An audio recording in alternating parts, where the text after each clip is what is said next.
Hey y'all, welcome to the Southern Appalachian Herbal Podcast. I'm Judson Carroll and I'm an herbalist.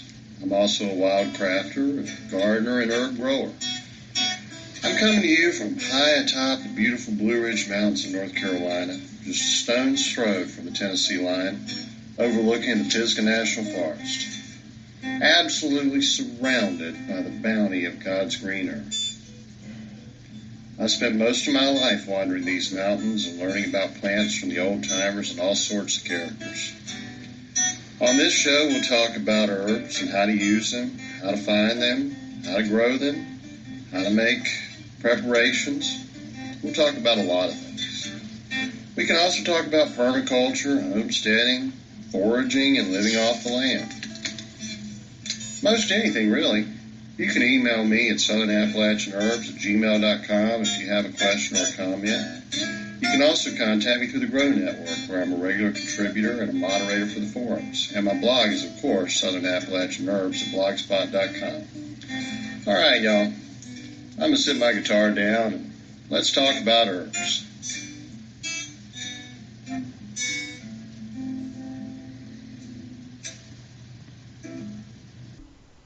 Hey y'all, welcome to today's show.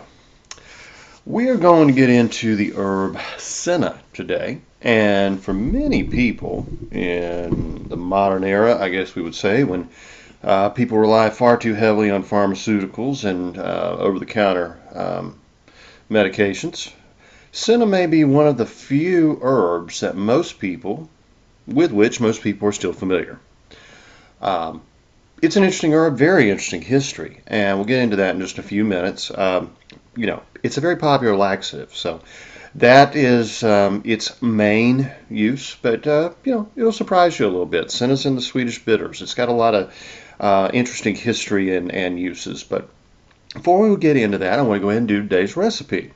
Of course, you're going to find this recipe in my book, The Omnivore's Guide to Home Cooking, and I'm off the mountain today. Been off the mountain for a couple of days. And it's hot. It's about 90 degrees after raining for about 5 days straight. So it is hot. It is humid. It does not feel like June 25 or 26, whatever today's date is. It feels like late July, August. And that's got me craving frog legs, especially since I drove through a little swampy area the other day and I could hear the frogs out there. If y'all are not from certain regions of the South or France or other areas where frog's legs are very popular, you may think it's weird. I get that.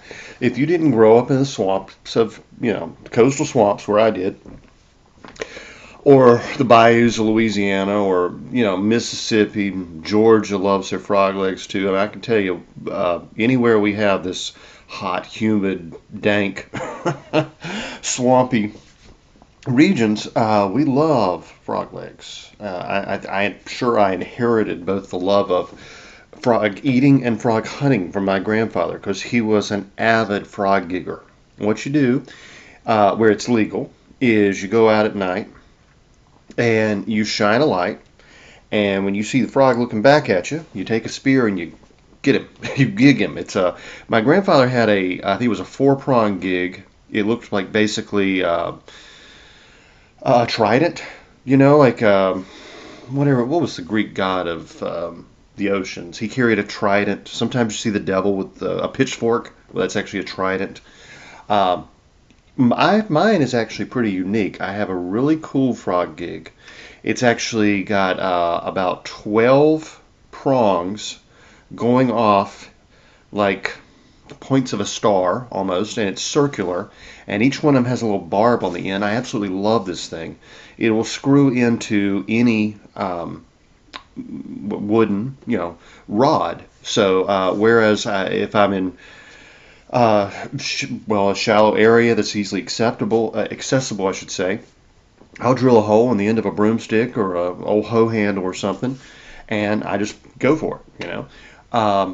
Where I need a longer pole, I can use a longer pole, and I just screw it out and screw it into the other one. It's wonderful, absolutely wonderful.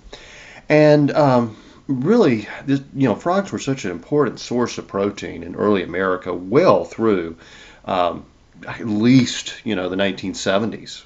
People kind of got away from their roots, I guess, in the 80s, but where my family lived from the 1600s to quite recently, when the place became almost uninhabitable due to the largest pork factory, pork plant in the entire world, which is owned by the Chinese and utilizes almost entirely illegal immigrant labor, and is quite polluting and nasty. Brought with it a lot of crime. We finally had to leave, but around that area, you got major rivers. You got the Cape Fear. You got the Lumber. You got the PD, the Big and Little PD, Great PD. You've got the Bladen Lakes. These are really, really interesting old lakes, which were formed by a meteor shower some million years ago. You got Lake Waccamaw. You got you start going down around. You've got the Waccamaw. You got the Black. You got the Sampit. You got the was it the Mungo? You get down to the Santee. I mean, there's so many rivers. So, and we got the Tar and a lot, all of them. I'm fantastic fishing. Um, you get down toward the eastern part of the state, and you're talking like the Pungo, the Alligator River Wildlife Preserve, or the Pocosin National Wildlife Preserve. Freshwater lakes and rivers, in the coastal swamps, and it's just perfect for frogs. And of course, the whole area, where my grandparents' farm was actually about 7 feet below sea level. So the area was swampland that had to be drained to turn into farmland. So every piece of property surrounded by a nice deep ditch, and that's where frogs live. I mean, you're really not going to find as many of them in the Cape Fear River, where they're going to have plenty of predators from fish and water moccasins. You're probably more likely to run into a nest of water moccasins or even an alligator than you are some good bullfrogs. But in those ditches, all around the farms and fields and on the side of every road, they're just full of frogs. And you go out on a hot, steamy, muggy night. I always say it feels like dog breath. If you ever had a dog breathe right in your face, you know what it's like to be in the South, in the swamps on a hot summer night, and the mosquitoes will carry you away. I mean, so you got to put a little bit of work into it, but you get out there and you go and you listen for those bullfrogs croak. You shine your light over there, and you can fill up a burlap sack with frogs. Maybe an hour, maybe less than that, 30 minutes where they're real thick. May take you a couple hours, and it's, honestly, it's so nice just to get out there. I don't care if you're in a boat, John boat, you're just walking alongside of a ditch. It's just so nice to be out there. Fireflies blinking on and off, and you can hear like an owl hooting, or you might hear a bobcat scream. And one of my favorite pastimes, honestly. And the meat is so good. My favorite meats are actually frog legs and snapping turtle. And again, if you're not from an area where those are eaten popularly, you may think that's just bizarre. But let me tell you, frog legs taste like a mix between very mild chicken and very mild freshwater fish, like a perch or a bluegill or something like that. A panfish, bass even. The flavor is so mild. They're not strongly, they have no gamey flavor. They have no strong fishy flavor. They have no strong odor. It is like the ideal white meat. When fried, I would say fried hard, fried to a nice firm texture. The meat is very much like chicken breast. When cooked more the way I prefer, which is like I honestly would probably eat sashimi. I mean, I would eat raw frog meat. I've never tried it, but I would not have any qualms with that whatsoever. I will cook mine to maybe a medium rare, whether it's fried or sauteed, and the meat is so tender and soft, it's absolutely buttery. And I like to fry it, saute it in butter, and it does have this just wonderful buttery taste and texture. Probably, well, without a doubt, one of the finest proteins you will ever consume. Actually, I don't like tofu, but when the meat is cooked tender like that to about a medium rare, it has more of a texture almost like tofu. It's very soft. It's very just enough to get a little chew, but it very, very elegant meat. And that may surprise you, but remember, the French are considered to be the greatest cooks on the face of the earth, and they're called frogs by the English because the greatest gourmands, whatever, on earth adore frog meat. And so do the Chinese. We could make a very good argument that the Chinese have one of the, probably the second best culinary food culture. Yeah, it'd probably be a toss-up between what, the Chinese and the Italians. I mean, both of them really know how to cook. So do the Vietnamese, for that matter, and they love their frogs. Uh, anyway, there used to be, when I lived in Virginia, there was a wonderful Chinese buffet. You know, normally you go to a Chinese restaurant. This was a Hunan style. And I really do prefer Hunan style Chinese food because it's good and spicy. A lot of garlic, you know, a lot of hot peppers. And you go to one and you see the buffet and you think, well, that's probably not going to be the best Chinese place because it's just going to be a bunch of cheap food on the buffet. Man, they did it right. And they would have trays of stuffed mushrooms, which were amazing, frog legs, crab legs. I mean, along with all, like, you know, your standard Chinese fare.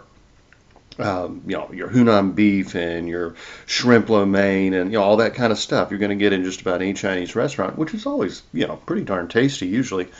Curry beef with onions and all that. They had the nice spread. And I mean, I would go in there and for like $6 or $8 at lunchtime, I would sit down and I would eat uh, probably 10 pounds of fried frog legs, mushrooms. They had snails. They had all kinds of stuff you're just not going to see very often. And they were good. Man, they were good. That was a good restaurant. I don't know how they stayed in business because most of the folks in that little town in rural Virginia were not in there. Well, they would have been eating the frog legs because that was a frog area, but they would probably not eating the snails, to put it bluntly. I think that was more for the family. It was just what they liked. And those wonderful scallion pancakes, man, I love those things. Oh, but we'll get into that another day. I want to go ahead and tell you about how to cook some frog legs. Now, you may be thinking, well, I live up north. I don't live where there's any. I live in the desert. How can I get frog legs? Rainy, Louisiana. That's Rayne, is the frog leg capital of the world. The French folks who settled there found it had the very best climate to grow the very biggest bullfrogs. And any place that sells seafood should be able to order a case of frozen frog legs, probably from Rainy, Louisiana. There are other frog farms, but that is the frog capital of the world. These things are massive. Okay, I mean, this is not a little pond frog. Their bullfrogs will easily, from, you know, nose to the end of the back feet, be a foot to a foot and a half long, and weigh, you know, 3-4 pounds. I mean, they're massive and they're natural. I mean, it's just the genetic makeup of the bullfrogs down there. They're farmed in good, clean conditions. This is what we would call a sustainable food because frogs lay millions of eggs in their lifetime. They eat mosquitoes. They're wonderful creatures, and it's one of those proteins, you know, you could, even if you're a person who really worries about like the environment and such as that, you could definitely feel justified in eating. And they require very clean water. All amphibians require very clean water. A little pollution will just kill them. So you can understand you're eating a nice, healthy meat. So if you don't live where you can go out and go frog gigging like I do, and actually they can't go frog gigging in Louisiana, believe it or not. Uh, you know the old story about the crawfish in the creek, little mama crawfish and two little baby crawfishes, and the little crawfish says, "Mama, what that there?" She says, "Oh, that a cow. You don't need to worry about that, no." She said, "Mama, what that there?" "Oh, that just a crow. You didn't need to worry about him, no." She said, "Mama, what that there?" "Oh, that there a Cajun. He ate every damn thing. Get the hell out of here."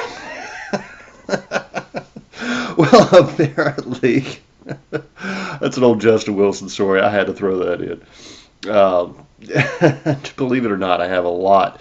I had a lot of the older members of my family who were of Cajun Creole heritage, actually that live, in the coastal swamps in North and South Carolina, because many did settle there as well as in Louisiana, and they talked a lot like that. So that that accent is very familiar to me. I always felt like home when I'd see Justin Wilson or Paul Prudhomme or Tony Satchery, even on TV. Tony didn't make many television appearances, but my gosh, what a hero to me, because Tony Satchery's Creole seasoning is like my go-to.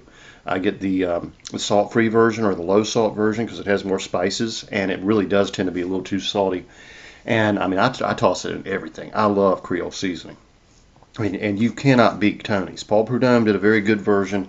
Emeril Lagasse did a fairly good version, but you can't beat Tony's. I mean, honestly, good stuff. Good stuff.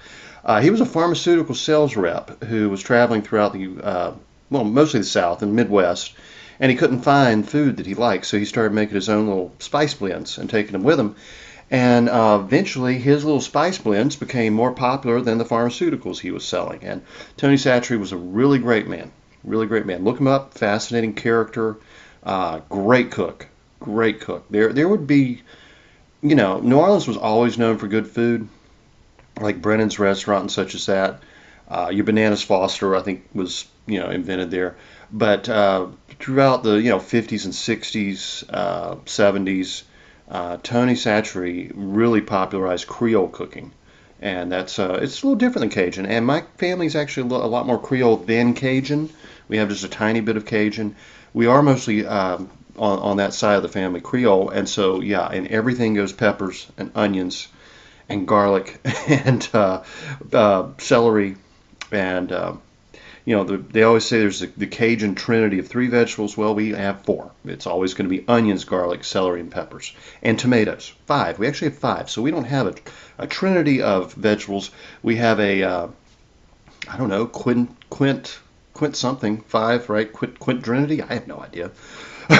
But anyway, this is such good food, and you want to treat it right. Most people will simply bread their frog legs and fry them up like fried chicken, and there's absolutely nothing wrong with that. I do think they are better pan fried than deep fried. That may just be my taste. After I tell you how to fry them, then I'll tell you how to do a Creole version, which is more like my family's home cooking, and it really good, really simple. Both of them are, but the Creole I think is maybe a little more elegant. Okay, I'm gonna throw that out there. A little more what you might get in a high-end restaurant, as opposed to well, if you're in Louisiana, you get some of the best food you're ever going to get in a gas station. Believe it or not, they might have boudin and fried frog legs and some crawfish. But anyway, to fry. All right, we're going to take some flour. You can do a mix of flour and cornmeal. You can do just cornmeal. I like flour. Creole seasoning. Just mix it together. Take your frog legs, and I'm assuming, all right, now, if you've been out frog hunting yourself, okay, I'm going to get a little graphic now. Take your frogs somewhere where you can rinse everything away really well, because you're going to need to butcher up these frogs and clean them, right? Cut the head off. You cut the front legs, and if they're big enough, like the ones from Louisiana, save those front legs. Most time we only can use the back legs. So just take those back legs right off. There's going to be a lot of stuff that gets on the floor, so you're going to want to be able to wash this down. Okay, that's all I'm going to say on that. Don't want to get too graphic. And then you just pull the skin off. It's literally like taking the frog's pants off. Cut the feet off the bottom, and it'll slide right off. Piece of cake. Okay, that's if you can clean a fish, you can clean a frog, and it's not a big deal, but probably not for the squeamish the first couple of times. Like if you got a bunch of little girls around, send them out of the room, and they'll be glad to eat the frog legs, but they're going to squeal a lot if they're going to help participate until they get used to it. If you can skin a catfish, if you can gut a fish, you can do this, no problem. I usually just chop those back legs off with a hatchet, no big deal. If it's a big frog, like I said, you can use both sets. There's not a lot of meat on the front legs. It's mainly those back legs. If you get them frozen, they're already clean and dressed. They're skinned. They're perfectly good to go. So I am going to assume you have ordered some frozen frog legs from your local fish market. or even grocery store if they'll do that for you. Just take them, wash them, pat them down a little bit with a paper towel so they're not dripping, but a little damp is just fine. Dredge them in seasoned flour. Like I said, if you just use flour and Tony Chachere's Creole seasoning, you're good to go. If you use the salt-free like I do, add a little salt. You can throw a little parsley in there, whatever you like. A little oregano, heck, it doesn't matter to me. More cayenne pepper. I would probably toss in a little more cayenne pepper. Maybe even a little extra garlic powder.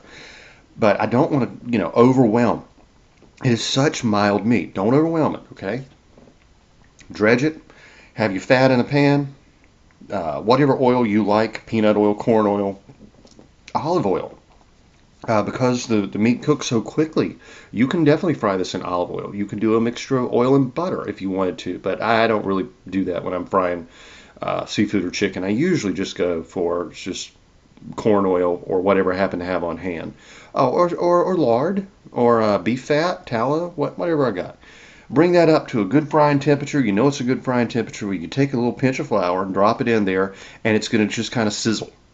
It's good to go. Don't let it smoke. If it's smoking, it's gone too far. And don't let it be too cool, because if you deep fry or pan fry anything in fat that's too cool, it will soak up the fat. That's the only time frying is actually bad for you, is if you fry it at too cool or too hot. So just get a good happy medium. You want to see the oil shimmer in the pan, and just test it out with a little bit of flour.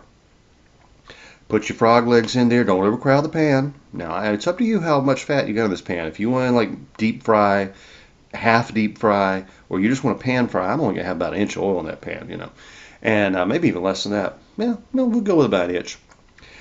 Don't overcrowd the pan. You want the water to cook out. You want it to be a bubble and sizzle and everything in there and crisp up. You don't want it close enough to each other that, the steam coming from one is making the other one soggy. Fry them on one side. Turn them over, fry them on the other side. When they're nice and crispy, golden brown, delicious, put them on a plate. If necessary, sprinkle a little more salt over them.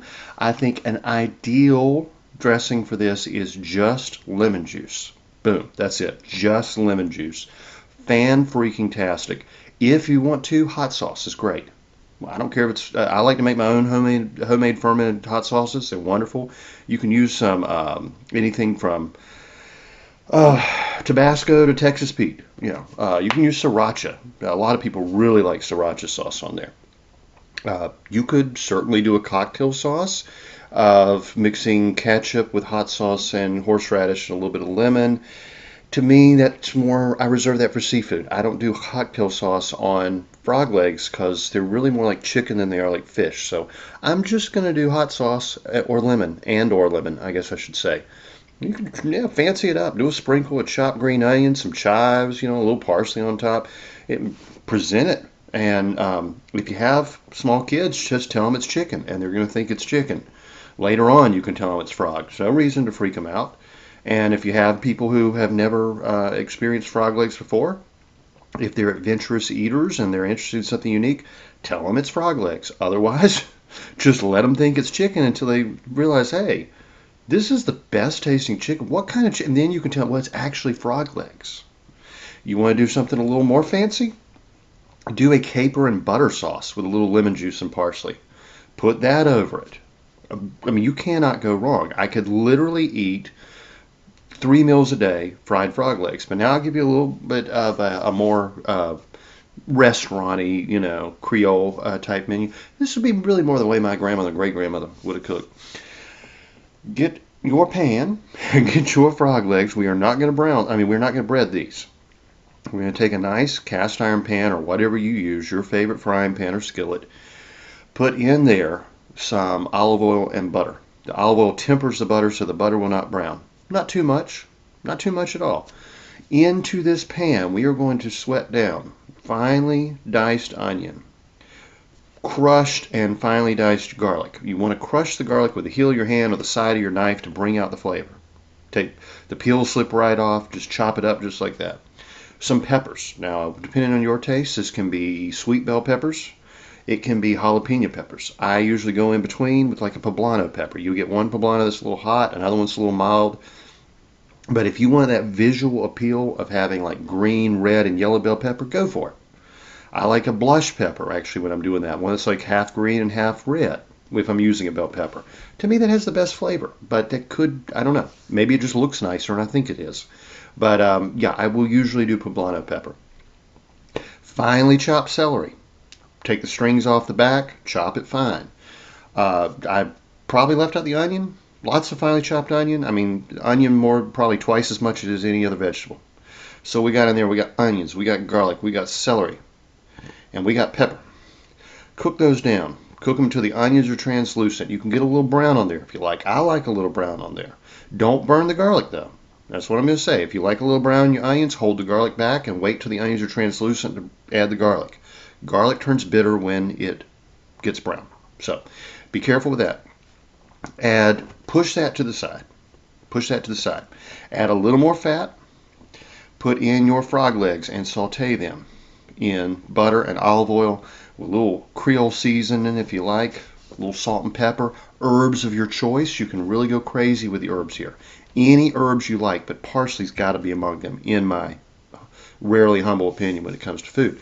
A little bit of lemon zest is absolutely wonderful. Again, nice place to use some capers. Just get them nicely sauteed, browned up. Remember, saute actually means to jump in the pan. That's actually like the literal translation of it. Don't let them stick. You don't have to move them constantly if you want to get a little brown on them, but just move them around a little bit and turn until they're good to go.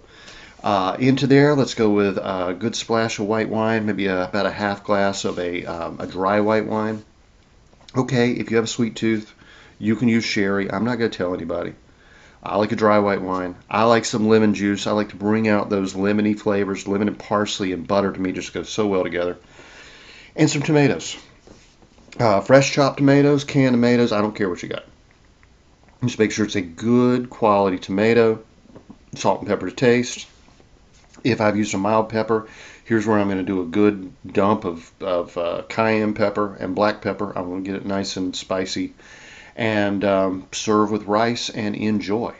I mean, it will convert you if you have never had frog legs. So absolutely delicious. And on this one, I really do want to go more on the medium rare side. Whereas when I pan fry, I might want them a little more firm. Really, really, really good. Really good. All right, now let's talk about the herb Senna. Now, Senna has a very long history, actually. And like I said, it's one of the only herbs most people still know because it's a good laxative, not too harsh of a laxative. Senna, which is Cassia acutifolia, I believe is how you pronounce that last word. It's different from the herb called wild senna, which is a common weed here in North Carolina, I believe throughout a lot of the country. This is actually true senna. It has a history of use going at least as far back to ancient Egypt, where it was actually grown purposefully as an herb. Most people these days still know senna as a laxative, along with psyllium, which is the seed husks, essentially, of plantain, and castor oil. Those may be the only three herbs they really even know, And there's a reason for that. It's because they're good, fairly gentle, but effective laxatives. In fact, I think of the three, it probably would surprise you. I would say castor oil is the most gentle of those three. People have this association with castor oil. Yeah, it tastes horrible, and but they were given it was given to them when they were small children, and they think, "Ooh, castor oil, it's horrible." But it's actually a very gentle laxative, and I think I would put senna in probably number 2. Number 2 ranking among those herbs, not to do number 2, but you get the drift. Senna, as I said, finds its heritage in Egypt, but it became most popular in England, where traditionally the English have had bad teeth and an aversion to raw vegetables. They boil everything to death. They eat a lot of sugar, and constipation has been the English disease, the English condition, the complaint. That's the word I'm looking for. The English complaint, at least as far back as the 1400s and probably earlier. The really bad teeth, though, didn't really come until they had their sugar plantations. The English started eating more sugar than anyone on earth, and to the extent, to the extent they were eating so much sugar, their bodies actually had to pull calcium out of their teeth to help with insulin spikes. It's not even, they always say sugar causes cavities. Well, they've gone so much far beyond that that by the 1800s, the English were just famous for having rotten teeth and wearing dentures because they were eating so many pounds of sugar per person per week. Now in modern America, especially through corn syrup and other sugars we have access to that they didn't, we're eating about 600 times that amount per person. And that's why we have this diabetes and obesity epidemic. We do have better dental care, so people don't normally go around with rotten teeth, but the heart disease, the diabetes, the kidney disease, that's because we are eating outrageous amounts of sugar in our diet. Outrageous. I mean, there's a book called Sugar Blues, which actually tells the whole history of it. Really interesting if you want to get hold of a copy. A little on the liberal side, but yeah, the statistics of how much sugar the average American is eating per day per person will blow your mind. It will absolutely. And they chronicle the rise of chronic disease, along with it cancers, like a heart disease, et cetera, not just diabetes. If we as Americans don't stop eating so much sugar, start eating more natural, healthy food, especially meats and fish and frog legs for that instance, and get off of public water, which has been pumped through plastic tubes and is pipes and is full of estrogens, and we're going to become extinct as a nation. The average man's sperm count is now 50% of what it was just in his father's generation, but mainly because of this. So people aren't having kids, and the kids that they have are fat and dumb and unhealthy. The public education results just came out this last week, and yes, we literally spend more money per student than any other nation on earth. We pour billions, even trillions of dollars into the public education system and have the most stupid population of any developed nation on earth. Our kids are being abused in the public education system. There is no other way to put it. You take a kid, you put them in there, you stick them in there, 7, 8 hours a day, 5 days a week. You teach them to be herded like cattle and slop like pigs. They're being taught more about gender identity than they are math or reading. And they're graduating functionally illiterate and unable to do even basic elementary school math. And they're unhealthy because they're being fed industrial food, and they're really not being taught anything but to comply. If I could be, emperor of the United States for 1 minute, the very first thing I would do would be to absolutely shut down the public education system, burn it to the ground, because it is institutionalized child abuse. There's no other way of looking at it. If teachers were actually teaching children, then there would be a justification for it. But a teacher is not an identity you're assigned at birth. It's actually a job, a role. It's something you do, not something you are. How can a teacher be a teacher if the kids aren't learning? All it is daycare, so both parents can work. And if we got rid of things that don't work, like public education, then we wouldn't have to pay so much in taxes, and there would be the option of one parent staying home and raising the kids. Basically, one parent works to pay the bills and the other parent works to pay the taxes. To what end? To perpetuate a system. It's burn it to the ground. It's time. It's gone too far. And I'm not just trying to single out public education. Our law enforcement is corrupt from the ground up.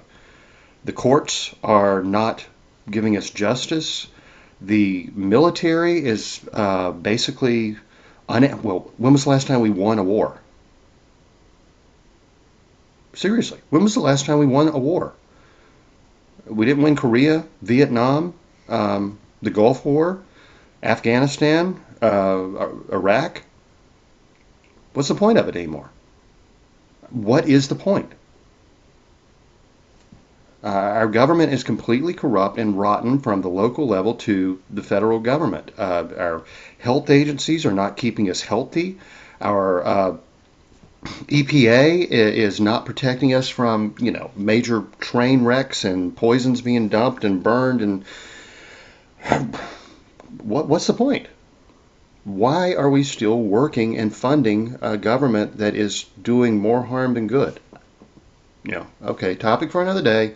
Yes, I've wandered far afield, and we'll talk about Senna. But just remember, the old bumper sticker that liberals used to have on their cars. If you think you can trust your government, ask any Indian. And now it's trust and obey, obey, obey, obey. Things have turned on their head, and it's not good. Wasn't it Reagan who said that when fascism comes to America, it will come under the name of liberalism? Yeah, I think it was. Actually, Khrushchev actually said something very much like that. So you had two people on opposite ends of the ideological spectrum who said very similar things. So anyway, let's go back to the ancient English who loved their Senna because, they're eating so many Yorkshire puddings and Bubble and Squeak that they need a little help there. Bubble and Squeak is absolutely delicious, by the way. It's made from leftover roast beef and vegetables fried up in a pan. Ooh, so good. Anyway, John Gerard said of the virtues of Senna and his Elizabethan dialect, circa 1500s England, it voideth forth phlegmatic, and choleric humours, also gross and melancholic, if it be helped with something tending to that end. Anybody know what that means? It's going back to the ancient Greek system of medicine, the humours. But essentially, all he's really saying here is it helps with constipation. And it can also help with other conditions caused by the lack of production of the excretory organs. From your dropsies to edema to gout and etc. And would also help your mood because when you're regular, you feel better. It has a singular purging medicine in many diseases, fit for all ages and kinds. Again, good laxative. It purges without violent or hurt, especially if it be tempered with aniseed or other like sweet-smelling thing added, or with gentle purgers or lentative medicines. It may be given in powder, but commonly the infused thereof is used. Very flowery way of saying it's a real good laxative. And it's not a particularly strong one. It's not going to cause a lot of cramping. And if it was mixed with aniseed, which has a bit of an antispasmodic and it helps with gas. It would be even more gentle on the system and could be given to people of any ages, from the elderly and the weak and the sick to small children and everyone in between. He also said it was often used in infusion, so it was made a tea, but could be used powdered. As I mentioned, it's actually in the Swedish bitters. It's one of two laxative herbs that are prominent in the Swedish bitters, senna and rhubarb. So one of the nice aspects of taking Swedish bitters every morning is it's going to keep you regular without any discomfort. I usually have, first thing in the morning, a shot glass full of Swedish bitters and a cup of coffee. Gets my appetite stimulated. It's good for blood sugar. It's antiviral. Contains wormwood and several other antiviral herbs. This is the great Swedish bitters of which I've spoken and written plenty. I use the Sweden Balsam combination of the great Swedish bitters, and you can find that online. It's one of the few combinations that I don't make myself because it's a mix of 22 herbs, some of which I can't grow. I would have to buy them anyway. And even though it's like $30, it's like that lasts for 6 months. I mean, really good, really excellent herbal formula. Well, he mentioned that Senna was also good to help with agues or fevers, especially malarial fevers. good in long infirmities, helped with the bodily processes. We'll just go to that. And he said especially for people who have been sick for a long time and are weak, it was good steeped in wine. They apparently learned of it from the Arabians. Could be used long term, he believed. And, well, I mean, he goes on at great length. I think I have about 5 pages here of his listing of the virtues of Senna, but essentially it's all coming back to the same thing. But, that was the main British condition of the 1500s.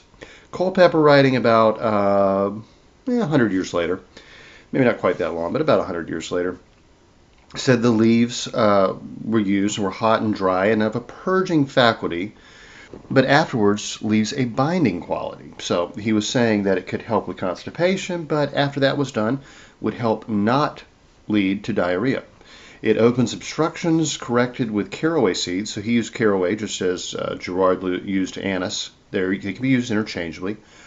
So can fennel seed. We also recommend anise seed and ginger, taken in wine or ale, or a broth, even added to a broth. Fasting, it comforts and cleanses the stomach, purges melancholy, choler, and phlegm from the head, brain, lung, heart, and liver, and spleen.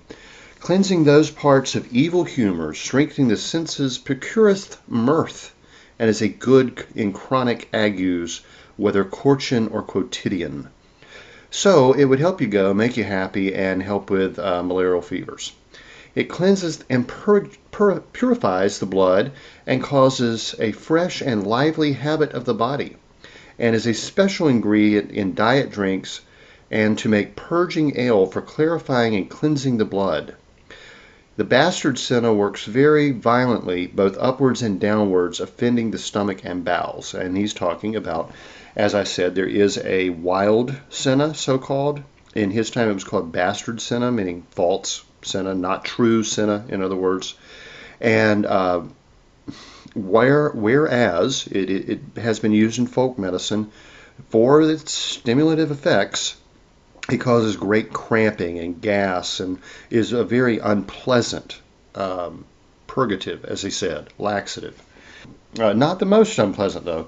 Wild mandrake was used in the same way, or the root of mayflower, and it's actually listed as an irritating purgative. So to make matters even worse, obviously, I think even the wild senna would be more agreeable than an irritating purgative. Miss Grieve kind of summarizes the English tradition in 1930s. She said it was first brought to use by the Arabian physicians Serapin and Messieu. So that was the reference to Arabs earlier.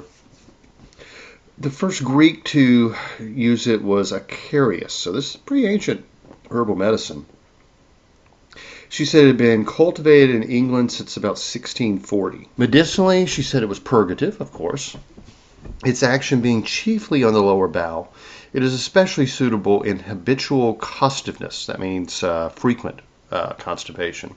It increases the peristaltic movement of the colon by its local action upon the intestinal wall. Its active principle must pass out of the system and the secretion unaltered, for when senna is taken by nurses, the suckling infant becomes purged. In other words, nursing mothers should use caution because it would actually act as a laxative for the baby through the milk. In addition to the nauseating taste, it is apt to cause sickness and griping pains, so that few can take it alone. But these characteristics can be overcome and removed when it is well adapted for children, elderly patients, and the delicate woman. That's why the other herbalists were saying combine it with fennel seed or anise seed, something to make it a little bit easier on the system.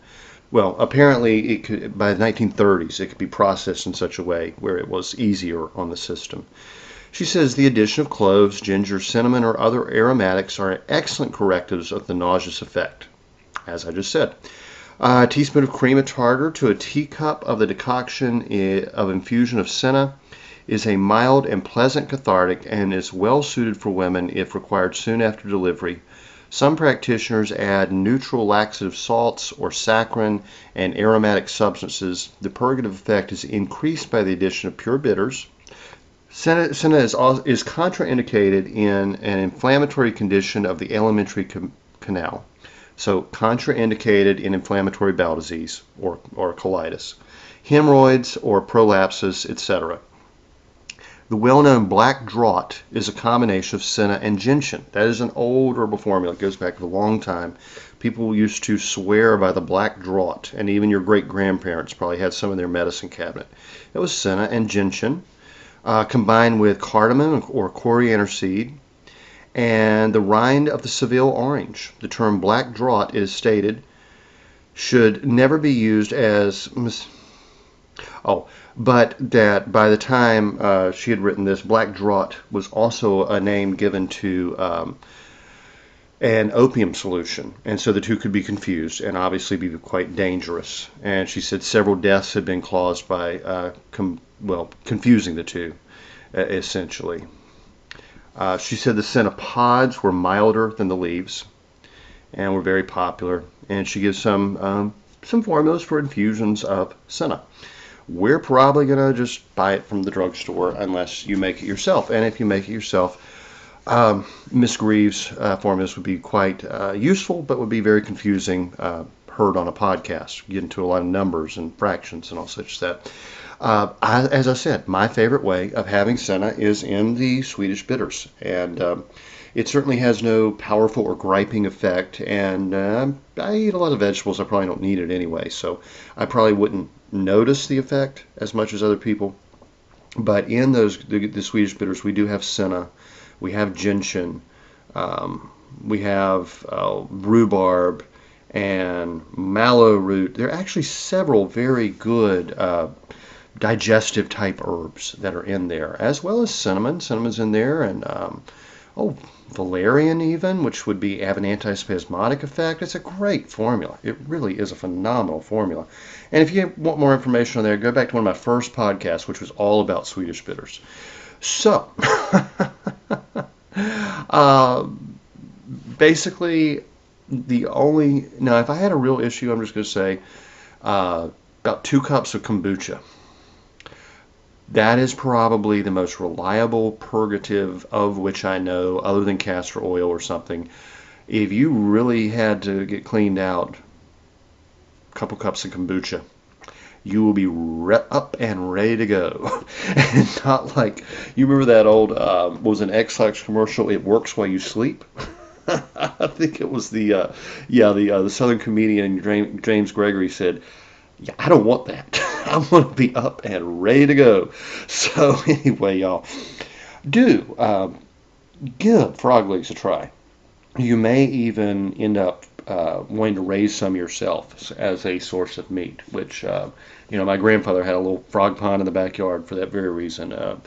Really delicious, and they'll help with mosquito control. And you will not believe, honestly, how good frog legs truly are.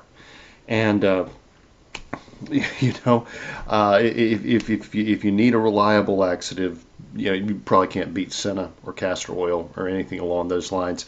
Definitely better for you than the pharmaceutical concoctions, which can really disrupt your whole system. I mean, you get reliant on even over-the-counter laxatives, and your system will get so out of whack that you won't be able to go without them. So, but as a regular, I would just say, digestive system tonic, you can't beat the Swedish bitters. Seriously. All right, y'all, have a great one.